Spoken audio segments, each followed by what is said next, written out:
본 방송에서 제공되는 모든 정보는 투자 판단의 참고 자료이며 투자의 최종 책임은 본 방송을 이용하는 본인에게 있습니다. 네, 반갑습니다. 1월 24일 월요일입니다. 자, 새로운 한 주가 밝았는데 걱정거리가 굉장히 많으실 것 같습니다. 지난 주말에 나스닥이 제법 많이 하락을 했죠. 근데 이제 이게 약간 좀 애매한 게 실적과 같은 부분들 때문에 주가 좀 하락한 거란 말이에요. 그래서 뭐 넷플릭스의 뭐 가입자 수가 예정치보다 좀 떨어졌다 그러면서 22%나 하락하게 됐고요. 그래서 전체적으로 이제 주가 폭락세로 연결되는 어떤 촉매제 역할을 했다라는 얘기가 있는데, 넷플릭스가 전 세계적으로 데리고 있는 회원 가입자 수가 2억 3천만 명인가 정도 되거든요. 그리고 이제 이번에 늘어난 게 그다지 뭐 많지 않다 뭐 이런 얘기가 나오면서 주가 좀 떨어지는 모습이었는데, 뭐 건들기만 해도 빠지는 뭐 그런 형태. 네. 근데 이런 것들 어떻게 보면은요, 그냥 뭐 증가하고 있다라는 쪽에 일단 기대를 걸어야 되는 거고요. 대체적으로 이 증가를 하고 있는 부분들이 감소를 했다거나 이렇게 하면 문제가 되겠죠. 근데 증가 계속 하고 있잖아요. 계속 좋아지고 있는데 이게 계속 좋을 수는 없는 거거든요. 근데 뭐 어쩌라고, 정말 뭐 어쩔 TV 뭐 이런 거가 되는 거죠. 그러니까 여기에 너무 민감하게 반응하지 않으셨으면 좋겠습니다. 지금 주가가 하락하는 이유는 이것저것 갖다 붙여가지고 팔아먹기 때문이다라고 생각하시는 게 맞아요. 자, 그리고 이제 약간 경계심을 가지고 있는 게 이번 주에 FOMC가 있단 말이에요. 자, 이번 주 25일, 26일이죠. 요때 이제 진행이 되는데, 뭐 시장에서는 일단 이렇습니다. FOMC에 대해서는 다 알고 있는 것 아니냐? 일단 최대 금리 인상을 4회까지 잡았으니까 뭐 3번에서 4번 거기서 입장에서 뭐 별로 달라지진 않을 것이다. 이런 전망들을 하고 있습니다. 지금 일단 이 부분들은 뭐 우리가 다 알고 있었고 시장에 충분히 반영됐다고 볼 수 있는 부분이고요. 또 대차 대조표의 축소, 그 다음에 이제 이 보유자산의 축소, 이 내용이 어떻게 시장에 반영이 될 것이는데, 이것이 지금 연말 정도로 되는 거죠. 그래서 뭐 지금 당장 하진 않을 것이다. 시장이 그동안 좀 힘들어 했었던 부분은 뭐 금리 인상을 3월에 하고 한 5, 6월쯤 돼가지고 이제 양적 긴축을 같이 하지 않겠느냐, 뭐 이런 식으로 얘기가 나왔었는데, 요거는 이제 연말 정도에 한번 생각해 본다라는 얘기가 나온 거죠. 그러니까 이 부분들을 연준에서 이제 확정시켜주면 되는 거죠. 걱정하지 마라. 양적 긴축은 아직 멀었다. 금리 인상 정도만 여러분들이 이미 말씀드린 대로 진행하면 되겠습니다. 라는 정도의 모습이지 않겠나 생각됩니다. 그래서 뭐 시장에서 이제 예상하기에도 대부분 거기와 크게 다르지 않습니다.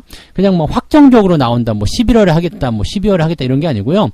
연말 즈음에 한번 고려해 봅시다 정도로 얘기할 수 있지 않겠나 생각이 됩니다. 근데 이제 뭐 언급만 하더라도 당장은 이제 좀 부담이 될 수는 있겠죠. 그러니까 심리적인 어떤 불안감 이런 요소들이 나타날 수 있기 때문에 거기에 대해서 약간 경계심은 좀 있어야 되겠다라고 보여질 수 있겠습니다.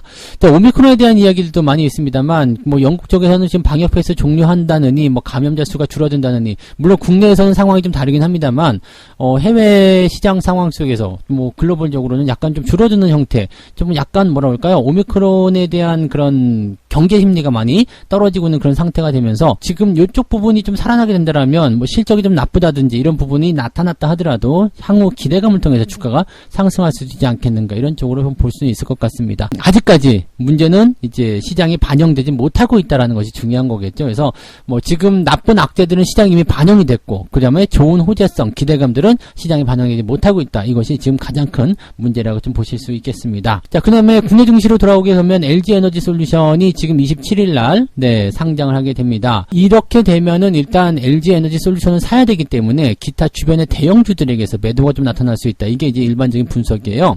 왜냐면 이제 이것이 새롭게 지금 코스피 200으로 들어갈 거 아닙니까? 그리고 시총 2등으로 지금 될 가능성이 높거든요.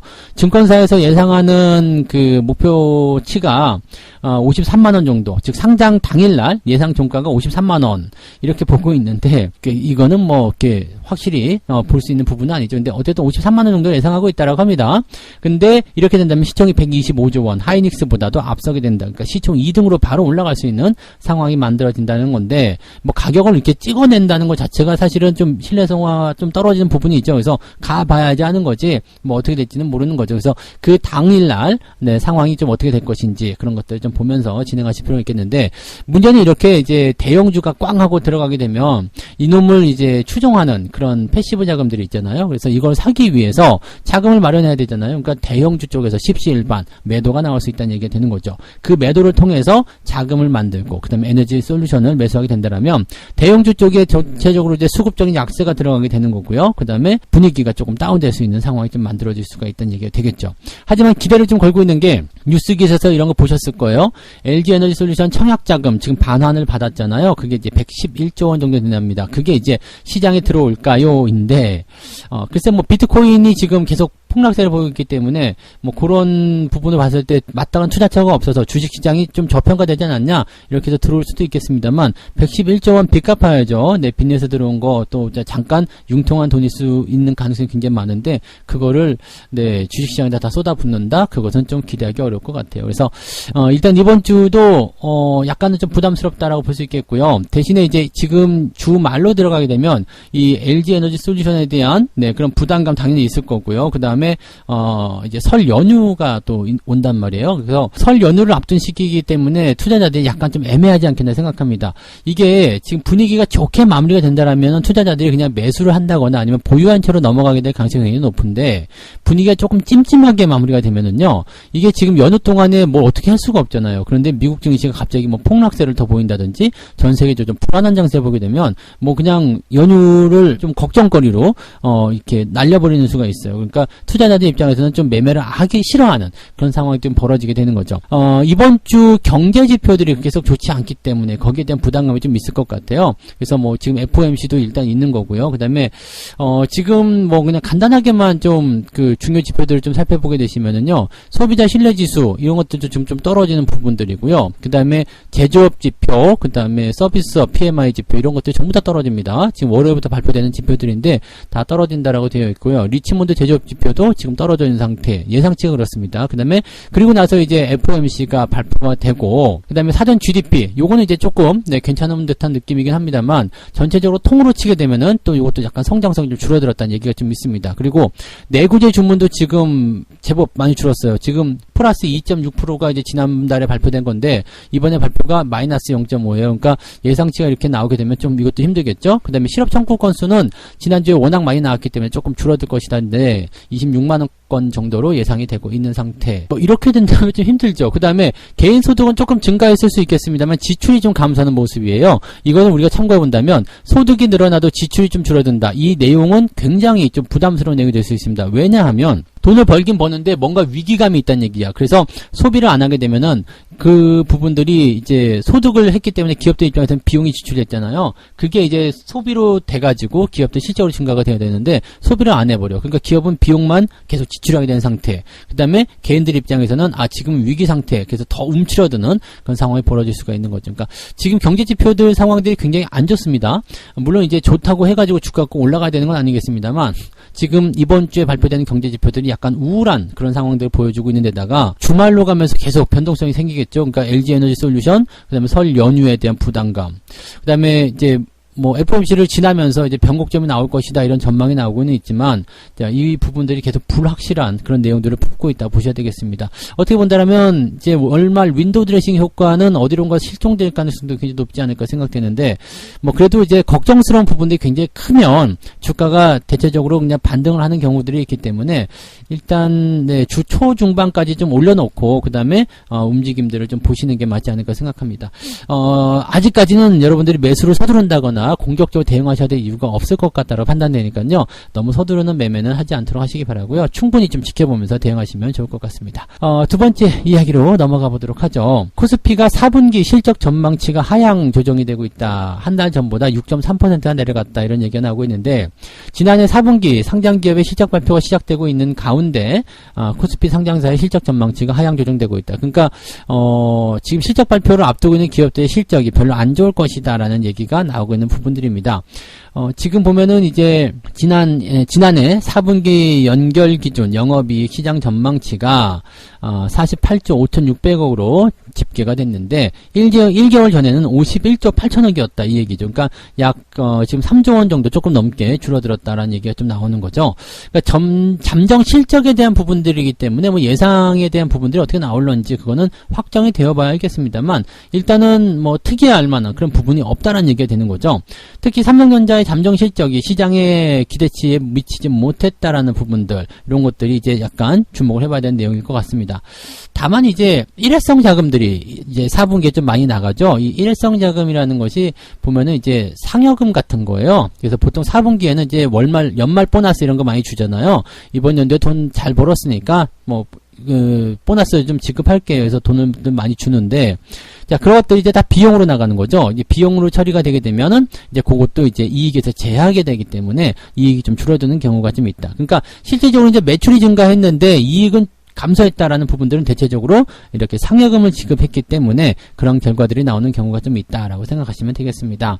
그래서 뭐 다른 분기보다도 오히려 이제 이 예상치보다도 실적이 더 안 좋게 나오는, 왜냐면 상여금을 얼마 줄 건지까지는 우리가 예상하지 못하잖아요. 그래서 그런 부분들인 것 같고요. 보통 그래서 4분기 때 실적이 조금 안 좋게 나타나는 경우들이 있는데, 만약에 4분기 때 실적이 좋게 나오는 기업이라면 오히려 더 좋은 결과치가 있지 않을까 생각되기도 하고요. 좀 줄었다고 해서 크게 걱정할 만한 부분은 아니지 않겠는가 생각됩니다. 그래서 근데 이제 이런 것도 있죠. 보너스가 지불이 됐기 때문에 뭐 실적이 좀 줄었다고 하는데 너무 많이 줄었다거나, 네, 그렇게 되는 것은 좀 이상한 거죠. 그래서 그런 부분들을 제외하고 나면 그냥 약간씩 줄어드는 거, 그런 것들은 큰 부담이 없는 부분이다라고 생각하시면 되겠습니다. 자, 그리고요, 네, 지금 실적 전망치는 계속 줄어들고 있는 상태이긴 합니다만, 분기 기준으로 봤을 때는 일단은 2017년도 4분기를 넘어서 4분기 기준 역대 최대 실적을 경신할 가능성이 높다. 2017년도에는 실적들이 굉장히 좋았던 거 알고 계시죠? 그때 슈퍼사이클부터 해가지고 뭐 난리가 났었잖아요. 근데 그때보다도 더 큰 실적을 기록하면서 4분기 기준으로 봤을 때 역대 최대 실적을 경신하게 될 가능성이 높다. 그러니까 실적은 계속 증가하고 있고 좋아지고 있다는 이야기죠. 또 한 가지는 지금 경제 규모가 계속 커져가고 있는 상태이기 때문에 기업들의 덩치는 이렇게 커질 수밖에 없는 거죠. 이게 물건을 똑같이 100개씩 팔았다고 하더라도 2017년도에는 100만 원밖에 못 벌었다면 지금 21년도에는 110만 원을 벌게 되는 그런 상황이 되는 겁니다. 그러니까 물가가 올라가는 부분에서 기업의 실적 덩치가 커지는 거고요. 그게 인플레이션 효과고, 그렇기 때문에 주가의 순 역할이 나타나게 되는 부분들이겠죠. 자, 매출이 증가하게 되면 기업의 가치는 커질 수밖에 없습니다. 그러면 2017년도에 10,000원이었던 주식이 2021년도에는 11,000원이 되어야 된다는 것이 맞는 이야기죠. 만약에 그거보다 가격이 떨어져 있다면 당연히 저평가겠죠. 그러니까 그런 내용으로 생각하시면 되는 겁니다. 그래서 실적의 증가율이 일단은 뭐 시장 경제 규모의 어떤 상승이라든지 전체적인 성장 전망치 이런 것들을 반영하고 있다고 생각하시면 됩니다. 자, 4분기 실적만 놓고 보면은 그렇게까지 부담될 만한 내용은 없지 않겠느냐, 이렇게 판단을 해보시는 것도 좋을 것 같네요. 네, 세 번째 이야기 넘어갑니다. 서학 개미들이 미국 주식을 2조 원이나 순매수했다. 약간 좀 걱정되는 부분이 좀 있습니다. 그죠? 네, 개인 투자자들이 연초에 급락 중인 미국 주식을 대거 순매수하고 있다. 약간 물타기 같은 개념인 것 같은데, 떨어지기 시작할 때 매수하는 거 그다지 좀 좋지는 않겠죠. 근데 지금 현재 시점에서는 네, 계속적으로 순매수를 하고 있는 부분들이고요. 지금 계속 떨어지고 있는 상태이기 때문에 투자 손실이 발생하면서 미국 주식에 대한 보관액, 즉 미국 주식을 얼마만큼 가지고 있느냐, 그 덩치는 조금 줄어들었다, 이렇게 얘기가 되고 있습니다. 국내 투자자의 미국 주식 순매수 결제액은 17억 1,700만 달러, 하나로 2조 500억 원으로 집계되었다. 이렇게 되어 있고요. 가장 많이 산 종목이 이게 QQQ네요. QQQ. 얘가 이제 배당, 네, 준다고 해가지고 좀 많이 들어가 있죠. 요걸 이제 가장 많이 샀대요. 3억 2,300만 달러, 이렇게 되어 있는 모습이고요. 포지션들이 이제 가장 변화를 좀 많이 주는 그런 형태의 모습이다라고 생각하셔야 되는 게 맞는 거죠. 그러니까 이 QQQ라는 게 이제 ETF잖아요. ETF인데, 이 ETF가 나스닥 100 지수의 하루 등락률을 3배 정도 한다. 그러니까 약간 레버리지 같은 개념인 것 같아요. 그래서 그런 포지션으로 진행된다라고 합니다. 그래서 나스닥 시가총액 기준 상위 100개 기업으로 구성되어 있다라고 되어 있는 그런 부분이 바로 이 미국 ETF QQQ입니다. QQQ. 탑 상위 기업에는 애플이 있고요. 마이크로소프트, 아마존, 그다음에 페이스북, 메타 여기 들어가 있고 테슬라, 엔비디아 뭐 등등등이 있습니다. 그러니까 약간의 뭐라 할까요? 성장주, 기술주 쪽을 매매하기가 좀 콕 집기가 어려워. 그러니까 덩치가 이제 다 몰려있는 걔네들로 집중된 게 아닌가 생각되고요. 이거를 이제 서학개미들이 가장 좋아한다라고 되어 있는 부분 중에 하나입니다. 그 다음에 이제 엔비디아, 애플, 마이크로소프트 뭐 이것도 뭐 역시 마찬가지입니다. 이 안에 들어가 있는 기업들 진행이 좀 되어 있고요. 테슬라도 매수를 많이 한 상태네요. 그러니까 지금 보면 이제 기술주, 성장주 쪽으로 굉장히 많이 포함이 되어 있는 상황이라서 아마 지금처럼 이제 주가가 떨어지는 상태가 된다라면 부담감이 좀 커져 있지 않겠는가 생각됩니다. 나스닥 지수가 지난 19일 고점 대비 10% 이상 하락하면서 조정에 대한 포인트를 만들어내고 있는 상태인데 실제로 이제 주가 낙폭이 지난 주말에도 되고 막 그렇기 때문에 계속 떨어지고 있는 형태의 모습이란 말이에요. 그러니까 변화가 계속 커지고 있는 상태라면 이런 주식을 갖고 있을 때 이 손실이 또 커질 수밖에 없는 상태가 되는 거죠. 우리나라 증시를 본다라면은 그 성장주 쪽이라고 봐야 되나요? 이제 시총 상위에 있는 거, 뭐 게임주라든지 뭐 카카오 네이버 뭐 이런 것들이잖아요. 이런 것들이 지금 떨어지고 있으면서 낙폭을 굉장히 키우고 있는 상태인데 뭐 비슷한 내용을 좀 보셔야 될 것 같아요. 그러니까 애플이든 아마존이든 마이크로소프트든 간에 이런 종목군들의 주가 변화력이 굉장히 크기 때문에 여기에 대해서 손실이 좀 커지고 있다라고 보여지는 부분들이죠. 여기 떨어지고 있을 때 물타기 하는 거 뭐 기본적으로 뭐 떨어지면 더 삽니다라고 얘기하지만 우리가 그 1월달 작년 1월에 삼성전자나 하이닉스엔터 했었던 이야기 그대로 나오죠. 근데 주가 떨어질 때 계속 사니까 어떻게 돼요? 별로죠. 충분히 조정을 받고 충분히 바닥을 잡았다 생각될 때 들어가셔야지 떨어질 때마다 계속 사게 되면 언젠가 이게 투입하는 자금은 마르게 되어 있거든요. 내가 돈이 너무 많아서 괜찮아. 나는 마르지 않는 샘물이야. 그렇다면 상관없어요. 그냥 애플이나 마이크로소프트 인수한다. 이렇게 생각하시면 되는데 애플이나 마이크로소프트 인수하려면 돈이 좀 많이 필요할 거예요. 애플이 지금 시총이 얼마요? 3,000조 정도 넘죠. 3,000조가 좀 넘죠. 그러니까 뭐 3,000조 정도 있으시면 뭐 그냥 사시면 되겠는데 이거 그렇지 않으실 것 같아요. 그래서 쉽지가 않기 때문에 이렇게 하시면 안 될 것 같다라는 판단이 좀 드네요. 약간 조정이 좀 깊어지게 됐을 경우에 여러분들이 받을 수 있는 충격이 굉장히 크기 때문에 좀 힘듭니다. 그리고 지금 QQQ 같이 이제 ETF 쪽으로 뭐 배당이나 뭐 여러 가지 뭐 성장주 쪽에 대한 기대감을 가지고서 진입한다라고 하더라도요. 지금 이 종목군들을 구성하고 있는 것 뭔지 아시잖아요. 애플부터 시작해서 뭐 알파벳부터 시작해가지고 뭐 메타, 아마존, 뭐 테슬라, 엔비디아 뭐 이런 거 다 들어가 있는데 그냥 기술주나 똑같은 거예요. 걔네들 떨어지면 같이 떨어질 수밖에 없는데 문제는 얘가 3배 정도의 변동성을 가지고 있다라는 거. 자, 그러면 이게 상당히 피곤한 상황이 좀 될 수가 있겠죠. 그래서 요 내용들을 좀 우리가 좀 참고해 보시면 되는 것 같고요. 일단 변화에 대한 그런 부분들을 우리가 계속적으로 좀 잘 체크를 해 주셔야 되지 않을까 생각합니다. 당분간은 조심하셔야 된다는 거. 그래서 뭐 손실 난 거 그냥 나 계속 들고 가서 어쨌든 수익을 볼 거야 라고 하시는 분들은 뭐 말리지 않습니다. 그렇지만 신규 매수나 추가 매수에 대한 부분들은 각별히 좀 조심하셨으면 좋겠다 생각이 좀 들어요. 자, 그 다음에 국내 증시 쪽에서도 비슷한 내용들 좀 있죠. 나 국장 안 하고 미장 갈래? 그래서 미장에서 또 이제 손해를 보고 있지만 국장을 하고 계시는 분들도 그다지 좋은 성과는 아니에요. 왜냐면 지금 최근에 주가 변동성이 굉장히 커지고 있는 상태이기 때문에 이제는 또 신용 그 다음에 미수에 대한 그런 그 반대 매매가 나오고 있다는 얘기가 있습니다. 주가가 크게 빠진 상태가 되면 이제 기준치를 초과해버리기 때문에 반대 매매가 늘어나게 되거든요. 돈을 갚을 수가 없잖아요. 그래서 그렇게 돼버리면 거의 대부분 이제 하한가에 걸어버리거든요. 그래서 아침에 보시면은 주가가 크게 뭐 폭락해가지고 시작할 것처럼 이게 동시효과제 나오는 것들이 있죠. 그런 것들이 대체적으로 이제 반대 매매라고 보시면 됩니다. 그래서 요즘에 이제 지난 주 중반부부터 계속 아침 시작점에서 반대 매매가 보이더라고요. 그러니까 아무래도 이제 변화가 좀 커진 종목들에 대한 대응이 좀 어렵기 때문에 그렇게 매도가 나오는 것들이다라고 얘기가 좀 나옵니다.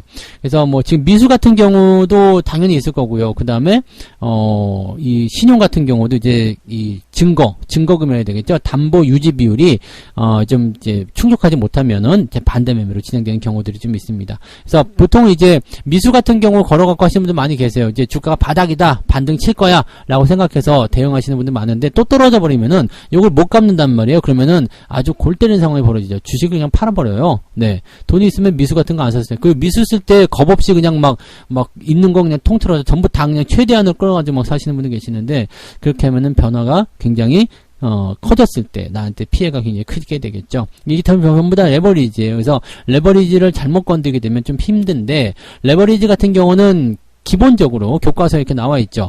횡보장이나 하락장에서는 레버리지를 절대로 건드리지 말 것. 네. 그래서 이 부분들 좀 잘 생각하시기 바랍니다. 여러분들이 신용을 쓴다거나, 미수를 쓴다거나, 또 뭐 이렇게 변화가 시장보다 더 크게 나타나는 그런 종목들을 가지고 있는 것들은 어떻다고요? 네.